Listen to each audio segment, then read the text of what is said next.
तृणमूल कांग्रेस के ऐसे ढेर सारे और अकाउंट हैं जिनमें अगर आप सब मिलाया जाए तो मेरे पास जितना जानकारी है करीब करीब 2000 करोड़ रुपया है। ये तो एक ऐतिहासिक भूल था जो आज ठीक हुआ है शुभेंदु सरकार में। ऐतिहासिक भूल था।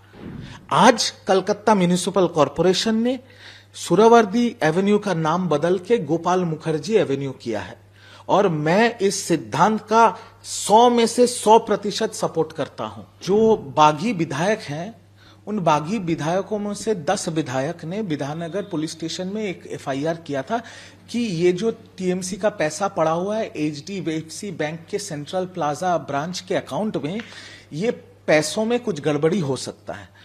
वो एफआईआर दर्ज होने के बाद एचडीएफसी बैंक ने तृणमूल कांग्रेस के 3 अकाउंट जिसमें 440 करोड़ रुपए पड़े हुए हैं उसको डेबिट फ्रीज कर दिया गया है।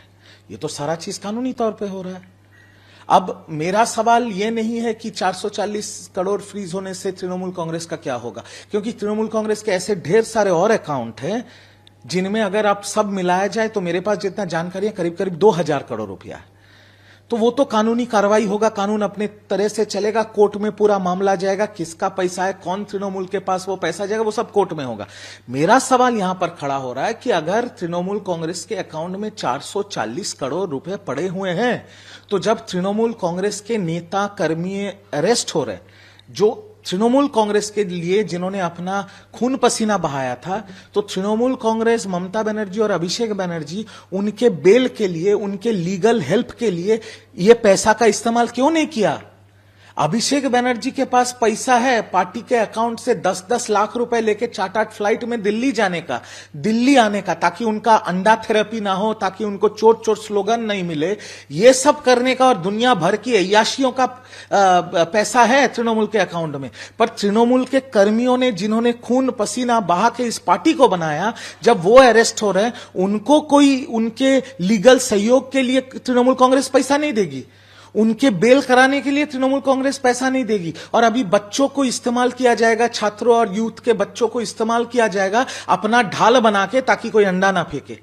मेरा सवाल इस पे है। बाकी तो कानून के तरह से चलेगा, जो होगा कानूनी तौर पे होगा, कोर्ट में होगा। शुभेंदु दा ने ट्वीट किया है 2 रास्तों का नाम बदला गया है। पुराने नाम थे, बंगाल से कोई लेना देना नहीं, उनका नाम बदला गया है। देखिए इससे ये तो एक ऐतिहासिक भूल था जो आज ठीक हुआ है शुभेंदु सरकार में। ऐतिहासिक भूल था। आपको एक चीज समझना पड़ेगा, कलकत्ता के अंदर एक एवेन्यू था सुहरावर्दी एवेन्यू। क्यों रहेगा भाई? सुहरावर्दी ने, जहां पर ये सुहरावर्दी जो व्यक्ति था, ये इन्होंने हिंदुओं के ऊपर अत्याचार किया था, हिंदुओं का खून किया था। 1971 साल में हिंदू औरतों की इज्जत लूटी गई थी। तो ऐसा एक व्यक्ति के ऊपर रास्ता क्यों बनेगा? ये तो लेफ्ट फ्रंट के जो लोग हैं, जो हमेशा देश के खिलाफ रहे हैं, जो इंडिया चाइना के युद्ध में भी, ये जो वामपंथी हैं, ये जो लेफ्ट फ्रंट के लोग हैं, इन्होंने चाइना का सपोर्ट किया था, इनके टाइम पे ये रास्तों का नाम हुआ था। तो ये तो एक ऐतिहासिक भूल था। तृणमूल कांग्रेस क्यों नहीं किया? आज कलकत्ता म्युनिसिपल कॉरपोरेशन ने सुहरावर्दी एवेन्यू का नाम बदल के गोपाल मुखर्जी एवेन्यू किया है और मैं इस सिद्धांत का 100 में से 100% सपोर्ट करता हूं।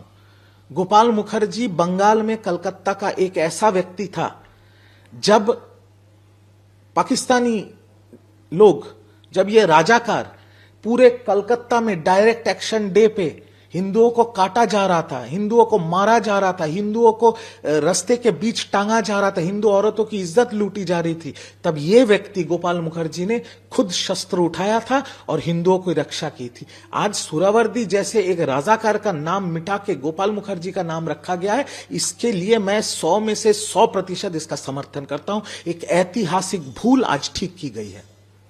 पूरे देश में नीट का भी एग्जाम हो रहा है। प्राइम मिनिस्टर मोदी कोलकाता से जब दिल्ली गए उस समय ठीक 2 बज रहा था। जब वो बाहर आते प्रोटोकॉल लगता, सड़कें जाम होती, नीट एस्पिरेंट्स को दिक्कत होता। इसके लिए प्राइम मिनिस्टर मोदी 40 मिनट तक एयरपोर्ट पे ही रुके रहे। कैसे देखते हैं? इसीलिए तो वो देश के प्रधानमंत्री है और इसीलिए तो उनके सामने कोई खड़ा नहीं हो पा रहा है। ये छोटी छोटी कारण बहुत बड़ा होता है। एक देश का प्रधानमंत्री, जननेता, भारतवर्ष के 35-36% लोग, एक 150 करोड़ की आबादी में 40-50 करोड़ लोग एक व्यक्ति को देके वोट देता है। वो एक दिन में नहीं होता है, सिर्फ एक पार्टी के वजह से नहीं होता है। इन छोटी छोटी चीजों के वजह से नेता से वो जननेता बनते हैं। वो 40 मिनट बहुत बड़ा बात है। अगर प्रधानमंत्री दिल्ली एयरपोर्ट से निकलते सारे सड़कें जाम हो जाती, बच्चों को लेट हो जाता एग्जामिनेशन सेंटर पहुंचने में, तो मैं तो धन्यवाद देता हूं, मैं आभारी हूं प्रधानमंत्री का ये सिद्धांत लेने के लिए। पर बात यहां पर और एक चीज है कि प्रधानमंत्री जो रास्ता दिखा रहे हैं, प्रधानमंत्री जो सीख दे रहे हैं, ये सबको मानना पड़ेगा। प्रधानमंत्री जी खुद रास्ता दिखा रहे हैं कि मैं 40 मिनट एयरपोर्ट में बैठा हूं ताकि बच्चों की गलती ना हो, उसके बाद अगर पेपर लीक हो जाएगा तो फिर क्या मतलब है। तो प्रधानमंत्री जो रास्ता दिखा रहे हैं, जो सीख दे रहे हैं, ये सीख अगर सब फॉलो करें तो इस देश में और कोई दिक्कत नहीं होगी। बच्चों का भविष्य हम सबके लिए सबसे महत्वपूर्ण है, क्योंकि ये बच्चे किसी तो राजनीति का अंश नहीं है। ये तृणमूल, बीजेपी, कांग्रेस तो नहीं है। ये बच्चे हैं जो हमारे सबके बच्चे हैं, हमारे फ्यूचर जनरेशन। ये आने वाले दिन में भारत को और आगे लेके जाएंगे। तो इनका भविष्य के लिए जो करना है वो करेंगे। प्रधानमंत्री रास्ता दिखा रहे हैं, उन्हीं के दिखा हुए रास्ते पे सब चलेंगे और चलना भी चाहिए।